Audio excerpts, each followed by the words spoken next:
साईं बाबा की अनसुनी कहानी एक दिल छूने वाली घटना है जो उनकी दिव्यता और असीम करुणा को दर्शाती है। यह कहानी उनके अद्भुत चरित्र और उनके प्रति श्रद्धा का एक बेहतरीन उदाहरण है। कहानी कुछ इस प्रकार है। एक बार की बात है, साईं बाबा शिरडी में एक छोटे से गांव में निवास कर रहे थे। गांव में एक गरीब किसान था जिसका नाम रामू था। रामू अपनी छोटी सी जमीन पर खेती करता था और किसी तरह अपनी जिंदगी गुजारता था। उसके पास बहुत कम संसाधन थे और उसके परिवार की स्थिति बहुत खराब थी, लेकिन उसके दिल में साईं बाबा के प्रति गहरी श्रद्धा और भक्ति थी। रामू हमेशा साईं बाबा से प्रार्थना करता था कि वे उसकी समस्याओं का समाधान करें और उसकी मदद करें। एक दिन रामू की फसल पर सूखा आ गया।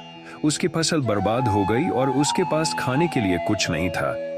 रामू बहुत परेशान था, लेकिन उसने साईं बाबा पर विश्वास नहीं छोड़ा। उसने सोचा कि बाबा उसकी मदद करेंगे और वह साईं बाबा के दरबार में गया। जब वह बाबा के पास पहुंचा तो उसने अपने दिल की बात बाबा को बताई। साईं बाबा ने उसकी बात सुनी और उसे सांत्वना दी। बाबा ने रामू से कहा कि चिंता मत करो, तुम्हारी स्थिति जल्द ही बेहतर होगी। बाबा ने रामू को एक छोटी सी राशि दी और कहा कि इसे अपनी जरूरतों के लिए उपयोग करो। रामू ने बाबा का धन्यवाद किया और वापस लौट आया। कुछ दिनों बाद रामू ने देखा कि उसकी जमीन पर बिना किसी देखभाल के एक नई फसल उगाई है। यह अद्भुत था। फसल इतनी अच्छी और समृद्ध थी कि वह उसे बेचकर अच्छा मुनाफा कमा सकता था। रामू की खुशी का ठिकाना नहीं था। उसने सोचा कि यह सब साईं बाबा की कृपा का परिणाम है। रामू ने अपनी फसल बेचकर काफी पैसा कमाया और उस पैसे का एक हिस्सा साईं बाबा के दरबार में चढ़ाया। उसके बाद से उसकी जिंदगी में धीरे धीरे सुधार आने लगा।